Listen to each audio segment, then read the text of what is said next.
अस्सलाम वालेकुम व्यूअर्स, मैं हूँ Sitara Naya and welcome to my channel mother's guide. आज की वीडियो में हम आपको ये बताने वाले हैं कि जब आपको प्रेगनेंसी में बहुत सा डिस्चार्ज होता है या आपकी वेजाइना में प्रॉब्लम होती है तो उसको फूड्स के जरिए कैसे रिकवर किया जा सकता है।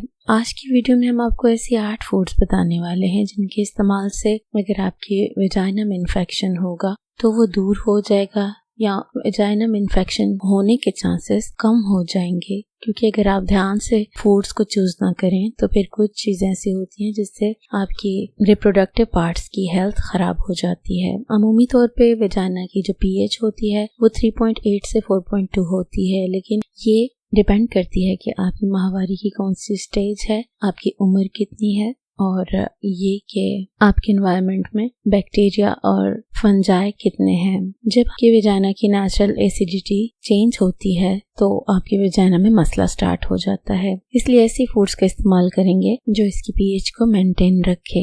सबसे पहले क्रैनबेरी की बात आती है जो कि यूटीआई इन्फेक्शन में बहुत अच्छी होती है। इसकी कैप्सूल या इसका कंसंट्रेटेड किस्म का जूस पिया जा सकता है। इसमें बहुत से एंटीऑक्सीडेंट्स होते हैं जो कि एसिडिक कंपाउंड्स होते हैं। ये बहुत पावरफुल फाइटर होते हैं, इन्फेक्शन को होने नहीं देते और बैक्टीरिया को यूट्रस की वॉल के साथ चिपका के रखते हैं ताकि वो इसकी हिफाजत करें। स्टडीज ने शो किया है कि 100% क्रैनबेरी का जूस आपको यूटीआई इन्फेक्शन से बचाता है और आपकी यूट्रस को हेल्थ देता है। लेकिन कोशिश करें कि चीनी डाल के इसको ना पिएं, बल्कि इसको नेचुरली जैसे ये है उस तरह इसका इस्तेमाल करें। दूसरी चीज है स्वीट पोटैटोस यानी कि शकरकंदी। ये बैक्टीरियल वेजिनोसिस जिसको बीवी कहा जाता है या पीसीओएस में भी बहुत मददगार होता है।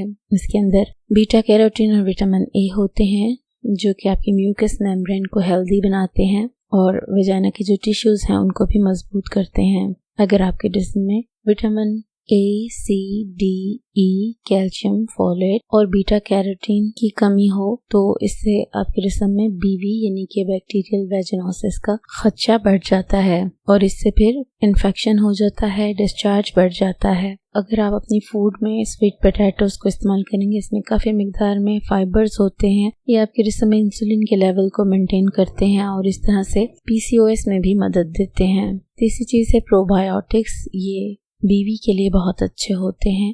बीवी मतलब फिर से मैं बता दूं बैक्टीरियल वेजिनोसिस। प्रोबायोटिक एक रिच फूड होती है जिसके अंदर लैक्टोबैसिलस स्ट्रेन्स होते हैं जो कि हार्मफुल बैक्टीरिया को ग्रो नहीं होने देते और इससे आपकी गट की हेल्थ जुड़ी होती है और इस तरह आपकी वेजाइना की हेल्थ भी जुड़ी होती है। अगर आप ऐसी फूड्स का इस्तेमाल करें जिसमें प्रोबायोटिक्स होते हैं तो ना सिर्फ बीवी के सिम्टम्स कम हो जाते हैं बल्कि जो डिस्चार्ज है पू वाला वो भी कम हो जाता है। इसलिए अपनी ग़िज़ा में दही या कैफीर का इस्तेमाल करना शुरू कर दें। इसमें बहुत मिकदार में आपको प्रोबायोटिक्स मिल जाते हैं।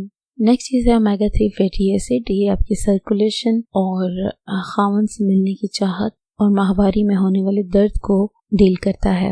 अमूमी तौर पर प्रेगनेंसी में भी ऐसा होता है कि कई औरतों की हस्बैंड से मिलने की चाहत खत्म हो जाती है या प्रेगनेंसी के बाद भी ऐसा होता है। तो अगर अपनी फूड में आप ओमेगा 3 फैटी एसिड का इस्तेमाल करें तो इससे आपकी जो ब्लड सर्कुलेशन बेहतर होती है तो यूट्रस के अंदर भी ब्लड का फ्लो ठीक हो जाता है जिससे वो प्रॉपर वर्क करने लग जाती है और आपकी सेक्सुअल लाइफ बेहतर हो जाती है। इसके अलावा अगर आपको दर्द के साथ मेंसेस आते हों तो भी आपने ओमेगा 3 फैटी एसिड के सप्लीमेंट्स इस्तेमाल करते हैं। इसको बेहतर तो ये है कि विटामिन ई के साथ मिलाकर इस्तेमाल करें। कुछ ऐसे फ्रूट्स होते हैं जो कि आपके रिप्रोडक्टिव पार्ट्स के लिए बहुत अच्छे होते हैं। इनके अंदर बहुत ज़्यादा मिकदार में एंटीऑक्सीडेंट्स होते हैं जो कि ऑक्सीडेटिव स्ट्रेस को दूर करते हैं। ये भी 2 काम करते हैं, एक तो आपके लिबिडो को बढ़ाते हैं और दूसरा फर्टिलिटी को बढ़ाते हैं और इसके साथ साथ आपके जिस्म में यूट्राइन फाइब्रॉइड यानी कि पानी की थैलियाँ नहीं बनने देते। इन फ्रूट्स में जो फ्रूट शामिल हैं वो है अनार, ब्लूबेरी, रसबेरी, स्ट्रॉबेरी, सेब और गोजी बेरीज। इसके अलावा जो सोया होता है, सोयाबीन, वो भी आपकी वेजाइनल ड्राइनेस को दूर करता है। इसके अंदर फाइटोएस्ट्रोजन होता है जो कि जिस्म में एस्ट्रोजन की कमी को दूर करता है। जैसे जैसे एस्ट्रोजन का लेवल कम होता है तो जिस्म में ड्राइनेस होना शुरू हो जाती है और बैक्टीरिया को स्किन के ऊपर इन्फेक्शन करने में आसानी होती है और इस तरह आपको इन्फेक्शन भी हो जाता है और डिस्चार्ज भी होना शुरू हो जाता है। तो अगर आप इन चीज़ों से बचना चाहती हैं तो कोशिश करें कि फूड में सोया का इस्तेमाल करें ताकि वो एस्ट्रोजन की मिकदार को बेहतर करें। इन चीज़ों में एडामेम, टोफू, टैम्प और मिसो चीज़ें शामिल हैं जिनको आप खा सकती हैं। एवोकेडो भी आपकी खामन से मिलने की चाहत को और वेजाइनल ड्राइनेस को बेहतर बनाता है। एवोकेडो के बहुत ज़्यादा फायदे हैं। इसके अंदर बहुत सी प्रोडक्ट्स होती हैं जैसे कि इसमें हेल्दी फैट्स होते हैं, विटामिन B6 होता है, पोटाशियम होता है। इसके अंदर एक नेचुरल लुब्रिकेंट होता है जो कि फीमेल के लिए ज़रूरी होता है, ख़ासतौर पे कंसीव करने के लिए ज़रूरी होता है। और अगर देखा गया है कि आप IVF भी करवाती हैं तो उसमें अगर आप एवोकेडो का इस्तेमाल करती हैं तो वो सक्सेसफुल होने के चांसेस बढ़ जाते हैं क्योंकि ये मोनो अनसैचुरेटेड फैटी एसिड रखता है और इससे फर्टिलिटी इंक्रीज होती है।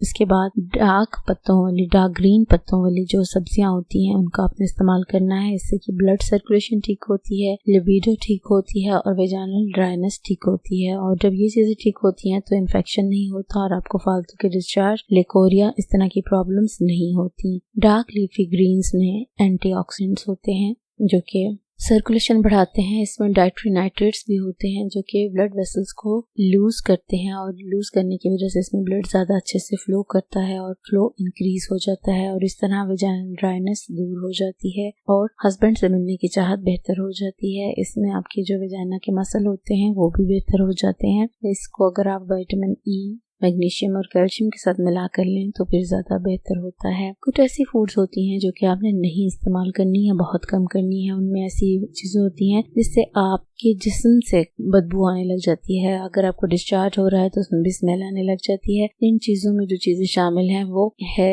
लहसुन, एस्पैरेगस, प्याज, ब्रुसेल्स स्प्राउट्स, मछली, कॉफी, सुर्ख गोश्त, स्पाइसी फूड्स और कुछ विटामिन और सप्लीमेंट्स ऐसे होते हैं जिनमें कोलाइन होता है। जब आप उसका इस्तेमाल करती हैं तो आपके जिस्म से स्मेल आने लगती है, यानी कि आपको खाने के बाद खुद से भी आवाजारी होने लग जाती है और आपके मुंह से भी बू आने लग जाती है। तो इस तरह की चीज़ों को अवॉइड करने से आपकी हेल्थ बेहतर होती है। खासतौर पर आपके जो रिप्रोडक्टिव पार्ट्स हैं वो इन चीज़ों को खाने से स्मेली हो जाते हैं। और आखिर में ये कि अगर आप अपनी सारी जिस्म की हेल्थ अच्छी चाहती हैं तो आपको बहुत सोच समझ के खाना खाना चाहिए। आजकल जितनी बीमारियां बढ़ चुकी हैं और लाइफस्टाइल इतना स्लो हो चुका है कि लोग मूव नहीं करते, एक्सरसाइज नहीं करते, तो इसमें अगर हम खाना सोच समझ के खाएं तो इसमें हमें बहुत से फायदे हो सकते हैं। जैसे कि अभी मैंने आपको बताया कि अगर आप शकरकंदी, लीफी ग्रीन्स, प्रोबायोटिक्स, एवोकेडो, इस तरह की चीज़ों का इस्तेमाल करें और पानी ठीक से पिएं तो इससे आपकी एक तो सेल्फ हाइजीन हो जाती है और सेक्सुअल एक्टिविटी बेहतर हो जाती है। अगर आप कंसीव करना चाहती हैं तो कंसीव बेहतर से हो जाता है और अगर आप प्रेग्नेंट हैं तो आपकी प्रेगनेंसी खैरियत से एक सेहतमंद बच्चे को जन्म दे सकती है।